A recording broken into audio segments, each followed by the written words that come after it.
Kemudian soal foto yang tertera dalam ijazah UGM itu foto Ari Mulyono. Semua orang diperpampar, yang pamerkan tuh punya Ari Mulyono. Itu katanya Bambang Bukan. Tri. Jadi di situ beda fotonya itu udah amat sangat kentara gitu loh.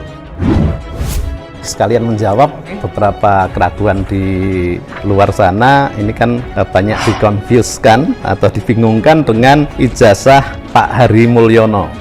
Perlu saya sampaikan bahwa Pak Hari Mulyono juga punya dokumen tersendiri beliau. Dokumennya juga asli semuanya.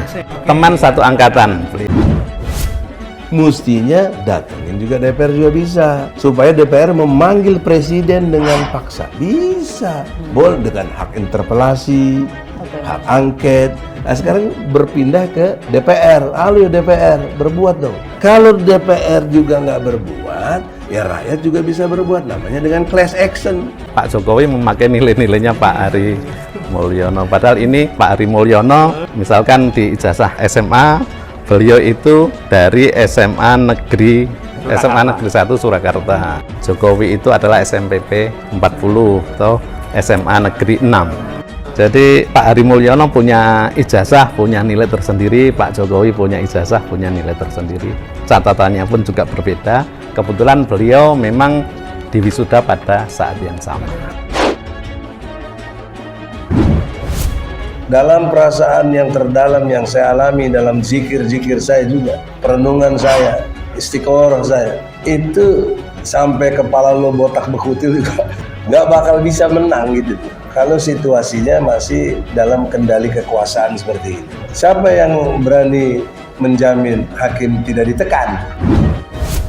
Masuknya beliau 1974. Nah, lulus sesuai dengan ijazah tertanggal 30 November 1976. Kalau orang mempermasalahkan ijazahnya Pak Jokowi itu menurut satu orang yang kurang kerjaan. Satu orang. Atau ada motif yang lain yang kami nggak tahu. Sebagai teman-temannya dari teman SMP kelas 1 sampai kelas 3, bahkan setelah SMA masih berhubungan, setelah beliau jadi wali kota pun kita masih sering ketemu bareng, itu sangat yakin. Kuasa hukum Bambang Tri mengumumkan bahwa telah mencabut gugatan perdata ijazah palsu Presiden Jokowi di Pengadilan Negeri Jakarta Pusat. Ahmad Kosinuddin mengungkap salah satu alasan gugatan itu dicabut karena kliennya Bambang Tri hingga kini masih mendekam di penjara. Kuasa hukum mengaku akan kesulitan mengumpulkan saksi dan barang bukti jika perkara ini dilanjutkan, sementara Bambang Tri masih berada di penjara. Jika perkara ini dilanjutkan, akan ada problem di pembuktian. Klien kami yang punya akses kepada saksi-saksi dan data-data yang menjadi bahan pembuktian, ujar Kosinuddin dalam keterangannya. Kalau kami tidak cabut, perkara kalah pada pokok perkara, maka klien kami kehilangan hak hukum. Tapi perkara ini kami cabut, klien kami masih memiliki hak hukum. Nanti setelah selesai perkara pidananya, bisa menggugat kembali karena perkara ini belum masuk materi pokoknya. Jadi yang dipakai kekuasaan, bukan ilmu hukum. Kami di Fakultas Kehutanan mendukung penuh dengan data-data yang ada di Fakultas Kehutanan Universitas Gadjah Mada. Di antaranya adalah salinan ijazah. Salinan ijazah ini perlu saya sampaikan karena memang kalau ijazah aslinya dipegang oleh yang bersangkutan, dalam hal ini adalah Pak Joko Widodo. Nomor register ini kalau saya lihat di media sosial itu tidak nampak, padahal ini ada.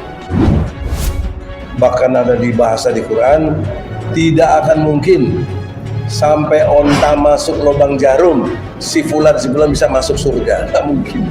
Jadi itu gambaran satu ketidakmungkinan kita menang. Sementara itu, kuasa hukum Bambang Tri Mulyono, Egy Sujana mengungkap alasan pencabutan gugatan ijazah palsu Presiden Jokowi di Pengadilan Negeri Jakarta Pusat. Dia mengatakan bahwa pencabutan gugatan di Pengadilan Negeri Jakarta Pusat tersebut adalah bagian daripada strategi melawan kekuasaan. Egy menduga Bambang Tri tidak akan menang jika perkara gugatan ijazah palsu itu masih diteruskan sesuai prosedur hukum yang berlaku. Sebab yang dilawan adalah kekuasaan, yakni Presiden Jokowi. Dalam dugaan saya, itu bahasa kasarnya, istilahnya sampai pala lu botak bekutil juga nggak bakal menang. Kalau situasinya masih dalam kendali kekuasaan seperti ini, tegas Egy Sujana dalam konferensi pers pada Kamis 27 Oktober 2022. Saya tidak mau dalam peristiwa karir advokat saya dikalahkan gitu, hanya karena tidak mengerti permainan yang ada. Ini terdokumentasi dengan baik, mulai dari pada saat Pak Jokowi mengumpulkan skripsi ini ke fakultas, kemudian bebas pinjaman, bahkan nilai-nilainya semua ada tertera di sini lengkap, bahwa ini bukan baru ya, ini betul-betul dokumen sudah lama. Jadi DPR, kalau Anda punya rasa tanggung jawab, Anda punya kerisauan yang amat sangat dengan situasi yang ada, daya kepo yang luar biasa dari rakyat ingin tahu presiden kita ini ijazahnya asli atau tidak, Anda punya kekuatan memanggil presiden. Saya nggak bisa. Kita semua tim ini punya keterbatasan. Menurut dia, kekuasaan yang dimiliki Presiden Jokowi bisa saja digunakan untuk menekan majelis hakim yang memeriksa perkara gugatan ijazah palsu tersebut. Ketakutan hal itulah yang mempengaruhi psikologis kuasa hukum Bambang Tri sehingga mencabut gugatan ijazah palsu. Siapa yang bisa menjamin hakim nggak ditekan? Ujar Egy.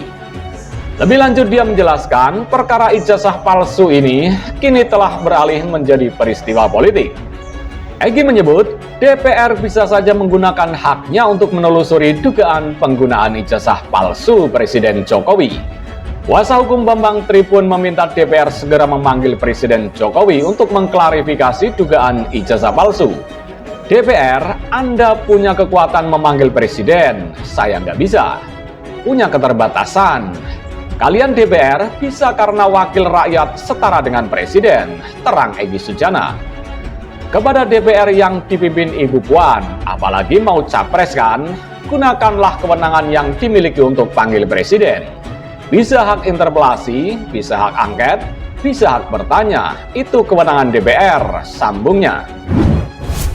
Dengan segala hormat kepada DPR, gunakanlah kewenangan yang Anda miliki untuk panggil presiden, bisa hak interpelasi, bisa hak angket, bisa hak untuk bertanya. Saya sebagai gurunya gitu, atau saksi hidup gitu, bahwa Pak Jokowi itu adalah betul-betul murid di SMPP Negeri 40 dalam kurung SMA Negeri 6 Surakarta. Saya sebagai saksinya itu ijazahnya asli. Mengapa nggak percaya? Oh, itu saya sendiri saksinya. Sebelumnya, Bambang Tri yang kini mendekam di penjara melalui kuasa hukumnya Egy Sujana menyatakan bahwa ijazah S1 Jokowi sebenarnya adalah milik pria bernama Hari Mulyono. Klien kami, Bambang Tri Mulyono, yang saat ini ditahan di rutan Bareskrim menyampaikan ijazah S1 Jokowi adalah milik almarhum Hari Mulyono, ujar Egy Sujana pada Selasa 18 Oktober 2022. Menurut Egy, Hari Mulyono adalah mantan suami Idayanti, adik kandung Presiden Jokowi. Idayanti sebelumnya menikah dengan Ketua Mahkamah Konstitusi atau MK Anwar Usman. Lebih dulu berumah tangga bersama Hari Mulyono, namun Hari meninggal dunia pada tahun 2018 silam. Lebih lanjut, Egy Sujana meminta Idayanti mengklarifikasi informasi ijazah S1 Jokowi tersebut. Saya kira ada baiknya Anwar Usman menanyakan hal ini kepada istrinya, Idayanti. Lebih baik juga kalau Idayanti memberikan keterangan dan klarifikasi, ungkap Egy Sujana. Dia mengatakan Idayanti perlu mengklarifikasi agar publik mengetahui informasi sesungguhnya yang terjadi pada kehidupan Presiden Jokowi dan keluarga. Sementara itu, Rektor UGM, Ova Emilia, membantah tudingan ijazah palsu Jokowi tersebut. Dia menegaskan bahwa Jokowi memang alumni UGM dan dinyatakan lulus dari Fakultas Kehutanan pada tahun 1985. Ova juga mengklaim UGM memiliki bukti kelulusan Jokowi. Menurut dia, ijazah milik Presiden Jokowi benar-benar asli. Atas data dan informasi yang kami miliki dan terdokumentasi dengan baik, kami meyakini keaslian ijazah Sarjana Insinyur Joko Widodo. dan yang bersangkutan benar-benar lulus Fakultas Kehutanan Universitas Gadjah Mada. Ucap Ova dalam konferensi pers pada Selasa 11 Oktober 2022 di Gedung Pusat UGM.